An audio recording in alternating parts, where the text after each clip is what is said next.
Well, hello and welcome to the video.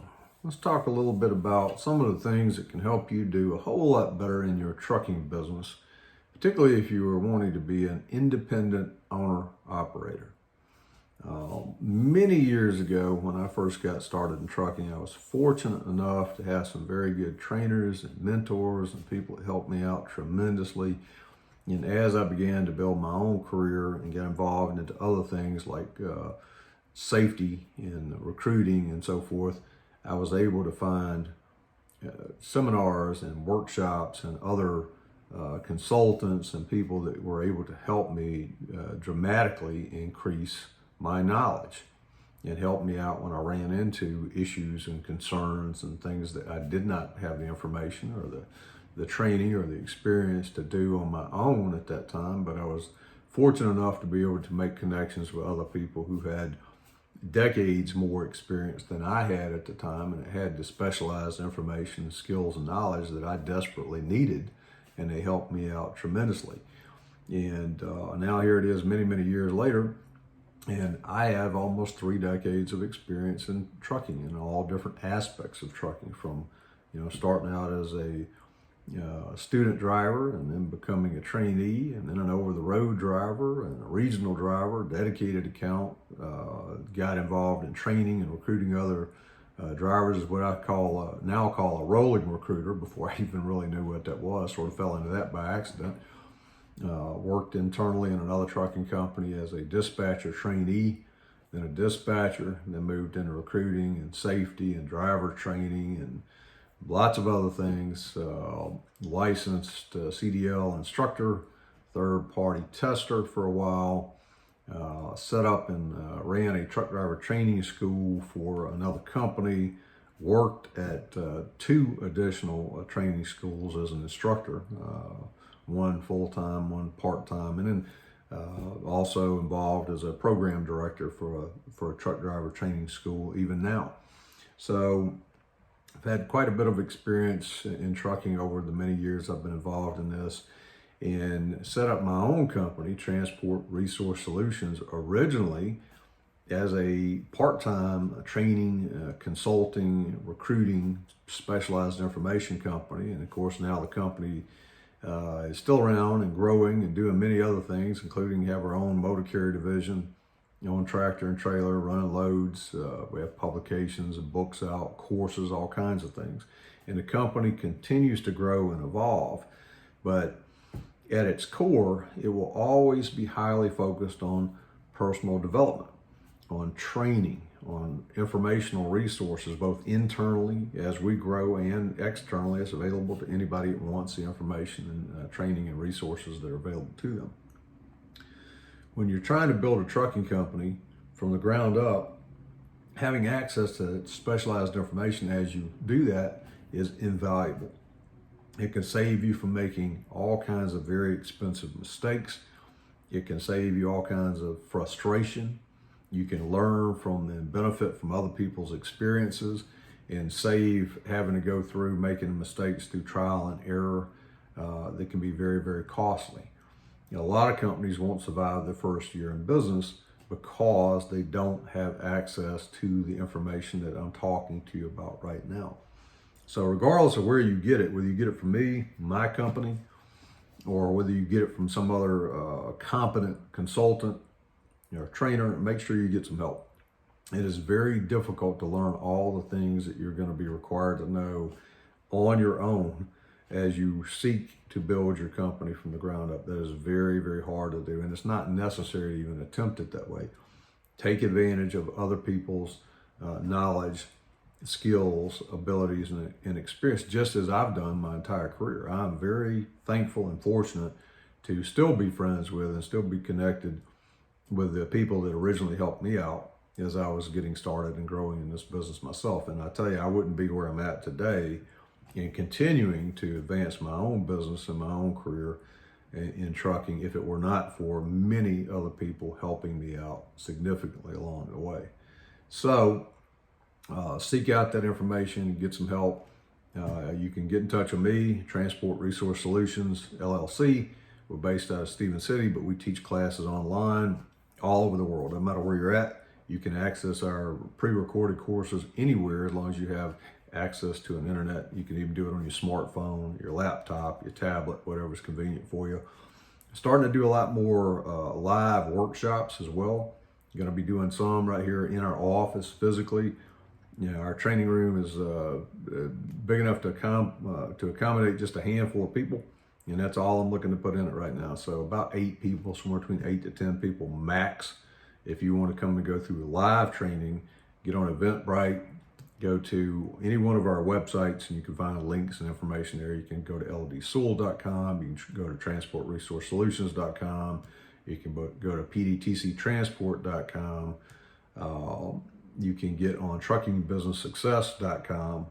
Anywhere I have links that on websites, social media, under the video, you'll be able to find access to find out about upcoming events and things of that nature. But if you want to attend an on-site, all day long workshop, we've got several of those coming up, and I've got some online variants of that as well too. And of course the pre-recorded courses and all that kind of stuff. But again, whether you get your help from me or whether you get it from somebody else, if you're going to start a trucking company, please do yourself a huge favor. Take the time to do some research, learn the things that you need to know before you go out there and plunk down tens of thousands of dollars and start trying to learn by trial and error like a lot of people do, because I can guarantee you it's going to be a lot more error than there is learning going on to start with. So it's a lot less expensive and a lot easier and a lot less stressful when you get training, information, and support from other people who've been there and done that and know what it is that you need to know to accomplish what it is that you're setting out to do. So hope that helps you a little bit. Again, you can find information, links to all that stuff on my author instructor site, ldsewell.com. You can go to truckingbusinesssuccess.com, pdtctransport.com, or any one of the other numerous sites that I operate. We currently have about 20 different websites. And so it's not that hard to find the information on our courses and products and things that we offer as well. So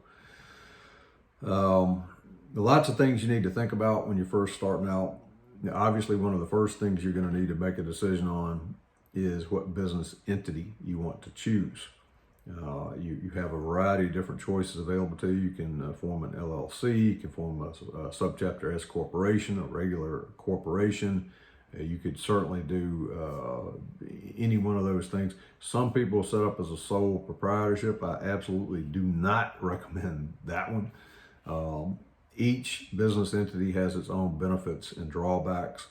When you get into the more typical corporate versions, one of the big issues with that is, in order to keep your corporation set up and properly protecting you, you have very stringent requirements in terms of administrative duties that you have to do. And a lot of owner-operators simply don't do that. If something were to happen, it's easier for somebody else to pierce the corporate veil, essentially come after you personally and attach your assets and pretty much destroy you financially. So you need to learn some basic fundamentals about business entity options that are available to you. And then you need to look at each one and see which one makes the most sense for you, and then choose that one and then go about getting it set up. Regardless of which business entity you select, if you got the basic information on where to go and how to go about doing it, it's not that complicated to actually set that entity up. I can certainly teach you how to do that, as can many other people as well. But you're going to need to do that. You're going to need to figure out what kind of legal entity you want your business to be. You're going to need to take into consideration what kind of name you want to put on your company. You don't want to use your first and last name if there's a possibility in a few years you might want to sell that company. So that's something to consider. Now, on the flip side of the coin, you may choose to put your name on it. Some people do, but you need to go into that with eyes wide open and thinking about the big picture further down the road. You also don't want to call it Jones Logging if there's a possibility that you might want to shift into dry van or reefer or flatbed or tanker or some other entity without creating hoops and hurdles for yourself further on down the road. So you kind of want to, there's lots of things to consider when you're choosing a name for your company. Another kind of funny story, which we won't get into in depth, but I'll give you the basics of it. You don't want to pick things that add to, the combination of letters add up to unfortunate acronyms. So I've seen people do that, where they put a company name on the side of a truck, not realizing that just the acronym or an abbreviated version of that, when you try to put that on a license plate or something, is not going to be perceived by other people the same way that that individual intended it to be perceived. I knew an individual one time, this wasn't a company name, but illustrates the purpose. He bought a license plate that said iron, H-O-R. In his mind, it was iron horse. But that's obviously not the conclusion that everybody that saw that plate came to. So write out the name, write out the acronym, put it on paper, get a few other people to look at it, make sure, and do some online searches and that kind of thing. Make sure you don't pick something that's going to be unfortunate. Another consideration with that is when people answer the phone, right, is it something that perhaps maybe you want to expand your company someday? You might want to grow it into a fleet. Will receptionists and dispatchers and other people be able to say the name of your company in a way that makes sense?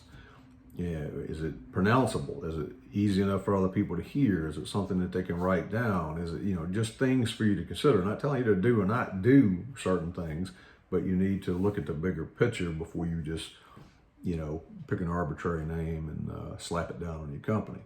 Considering also how it might look on your trucks, if you want to put it on a door of your truck or your trailers and that kind of thing. So lots of different things to consider with that before you go out and start the process of actually getting your authority, because you're going to need that. You're going to need to know what the name of your company is. You're going to need to have your legal entity set up. You're going to need to have your tax ID number set up. You're going to need to, before you can finalize getting your authority, you're going to need to get insurance. And to do that, you're going to need truck information. So lots of different steps that you're going to need to go through to start the process, and in a period of time before your authority is active.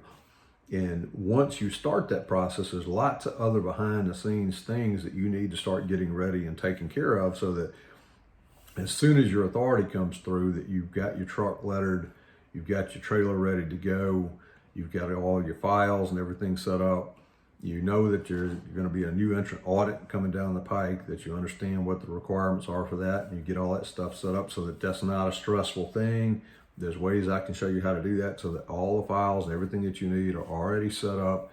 They're in electronic format, so all you got to do is hit a couple buttons on the computer, send it in, and you're good to go. In most cases, they'll accept it electronically. Now, of course, they do have the right. They could choose to come and do an on-site audit, and if they did that, I can show you how to set that up as well.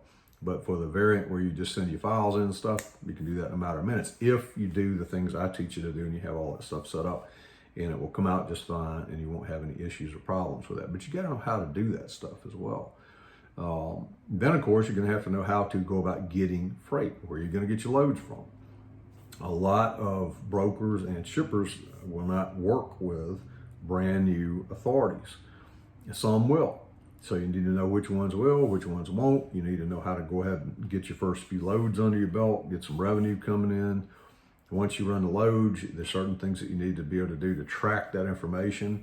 You need to be able to get paid in a timely manner, keep that cash flow coming in, because you're certainly going to have expenses going out for fuel. You're going to have other things that are going to need to be done to the truck and your business. So you have expenses going on. You have things you have to deal with quarterly. You have things you have to deal with annually. You have things you have to deal with every 2 years. So you need to learn all these different things.